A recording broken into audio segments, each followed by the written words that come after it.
Olá pessoal, me chamo Arthur, sou criador do canal Pod Inclusão no YouTube e no Instagram. Este podcast está sendo exibido aqui no vídeo do YouTube com a vinheta. No canto inferior esquerdo da tela está o QR Code para você acessar o blog com a transcrição do podcast. E no lado direito da tela está o intérprete de Libras. A sua audiodescrição encontra-se logo abaixo desse vídeo. Essa iniciativa é fruto de uma pesquisa de mestrado em Inovação em Tecnologias Educacionais na UFRN, sob a orientação da professora Jéssica Fonseca e tem a permissão do Comitê de Ética. Neste episódio, vamos receber a professora Ana Lúcia, que tem aluno com síndrome de Down. Vamos discutir questões relacionadas às práticas docentes frente ao desafio da educação inclusiva para pessoas com síndrome de Down no trabalho pedagógico desenvolvido no formato remoto neste ano, devido ao contexto pandêmico do Covid-19. Desde já, peço que se inscreva no meu canal, ative o sininho e compartilhe com os seus amigos e familiares para que possamos alcançar mais pessoas. Seja bem-vinda, Ana Lúcia, e nos conte um pouco sobre você, o que você faz e como é a sua turma. Nos caracterize um pouco.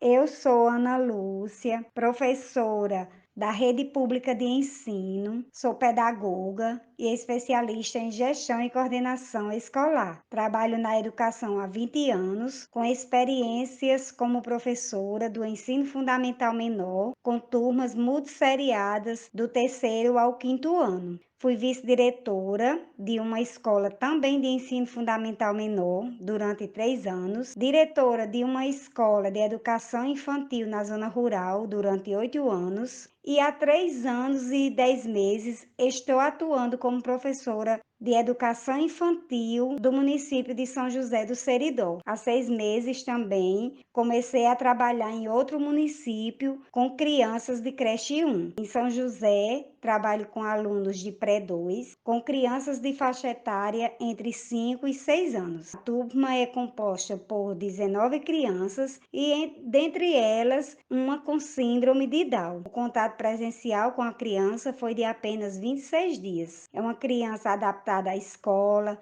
demonstra estar sempre feliz no espaço escolar, é amável com todos, gosta de interagir com os colegas e também de interagir nas realizações das atividades lúdicas. Ainda não tem a oralidade desenvolvida totalmente, mas já podemos compreender o que ela fala. Compreende tudo o que lhe é designado. É muito independente, sempre procura fazer as coisas sozinha. Sempre participa das atividades lúdicas com bastante entusiasmo. Ana Lúcia, o que você entende por síndrome de Down? A síndrome de Down é uma alteração genética causada pela presença de um cromossomo a mais. As pessoas ditas normais têm 46 cromossomos e a com síndrome de Down tem 47. Esta modificação genética afeta o desenvolvimento do indivíduo, determinando algumas características físicas e cognitivas. Ana Lúcia, como você tem garantido um currículo adaptado, acessível e inclusivo na busca da aprendizagem neste formato remoto com o seu aluno com síndrome de Down? Eu entendo que adaptar um currículo é pegar o currículo da proposta da escola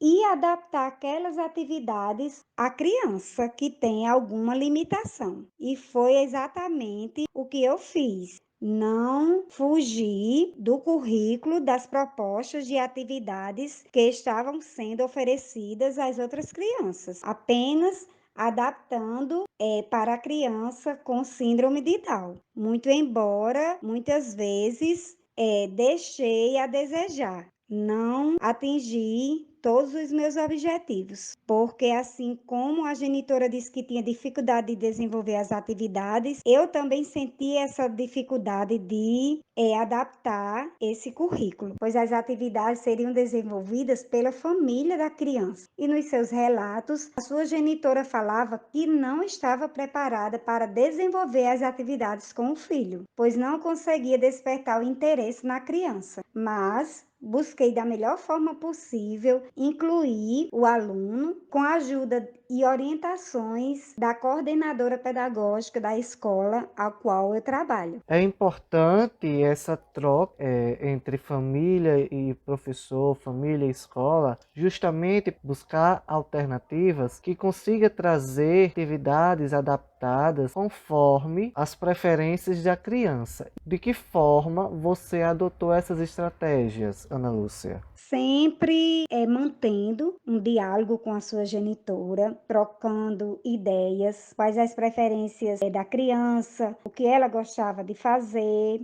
E dava como encaminhamento de atividade a genitora trabalhar com atividades lúdicas, aquelas que ele tinha o interesse de realizar, onde as famílias realizavam as atividades com as crianças e fazia a devolutiva. Eu sempre tive o cuidado de promover atividades com materiais acessíveis às crianças, ou seja, materiais que elas tinham em casa, como aulas de música em movimento, confecção de brinquedos, realização de brincadeiras, mas sempre contextualizando, né, seguindo a sequência didática que eu estava trabalhando com as outras crianças nas atividades impressas.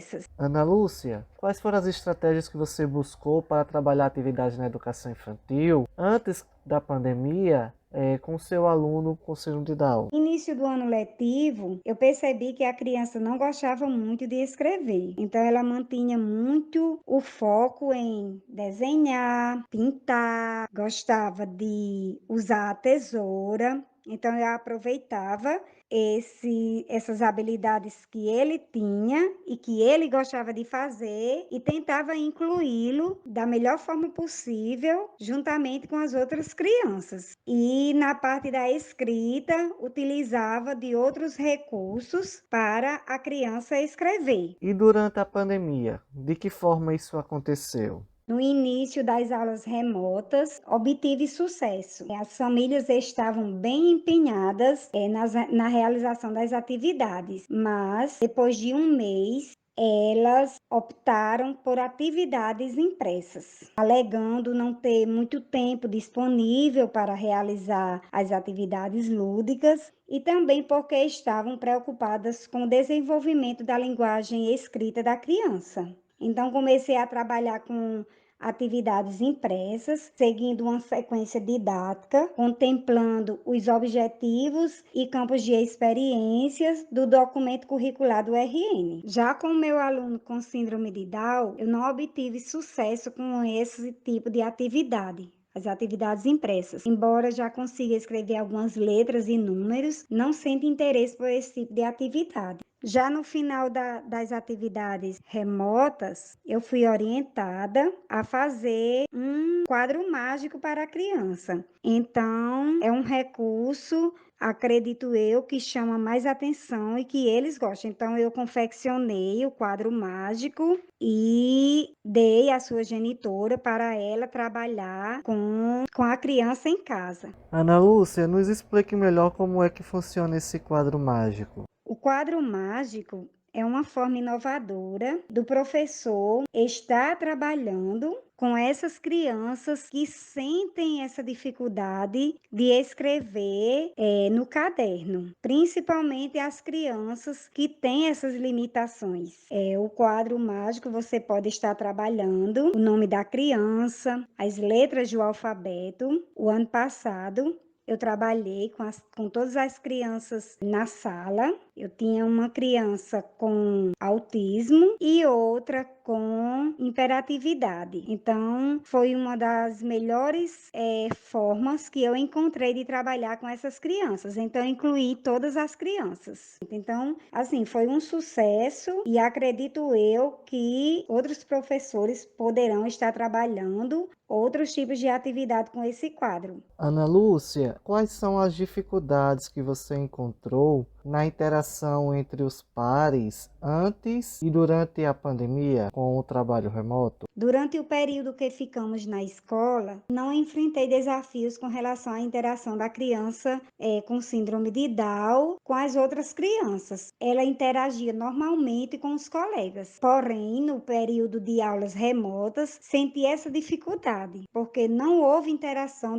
entre as crianças, pois não trabalhei com aulas online, apenas com vídeos gravados, dando as orientações da proposta de atividade. As dificuldades de trabalhar com aula online são muitas, devido à disponibilidade das famílias, a maioria trabalham fora e fica difícil de organizar um horário para as crianças. Outras relatam que sentem dificuldades de utilizar os recursos tecnológicos. Por isso, optou-se por trabalhar com vídeos gravados e postados no grupo que eu criei para esse fim. Quando falei na disponibilidade das famílias, que a maioria trabalham fora, é que a maioria dos pais dos meus alunos trabalham em fábricas e passam o dia inteiro fora de casa. Apenas têm um intervalo para o almoço e só chegam em casa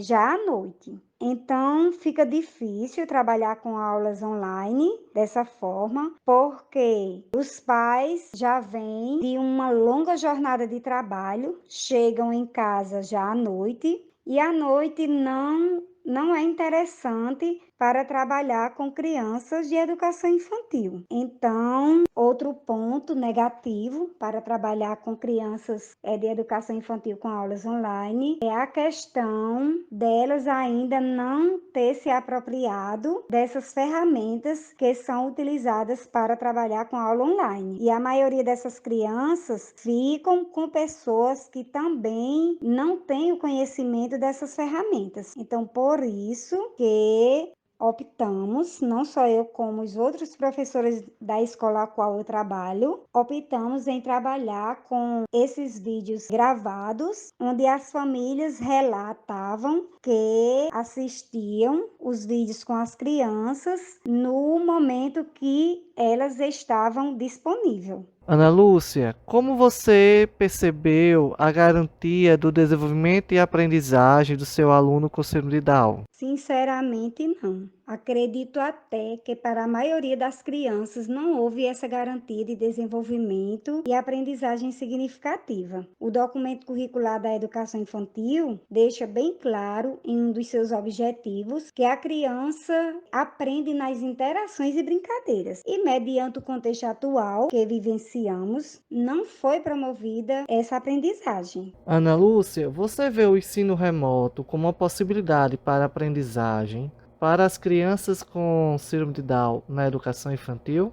Não vejo o ensino remoto como uma perspectiva de aprendizagem significativa para a educação infantil, mediante as experiências que eu vivenciei ao longo desses meses. Como falei anteriormente, a criança de educação infantil aprende nas interações e brincadeiras. E, mediante o contexto atual, não foi promovida esse tipo de aprendizagem. Nos relatos que eu tinha com as famílias, elas relataram que a criança não gostava de fazer atividade, que eram atividades impressas. Outras famílias não faziam a devolutiva das atividades. Eu, como professora, ficava procurando meios, incentivando, buscando ferramentas para deixar o vídeo mais alegre, o vídeo mais prazeroso para que essas crianças despertassem o interesse de fazer as atividades. Outras famílias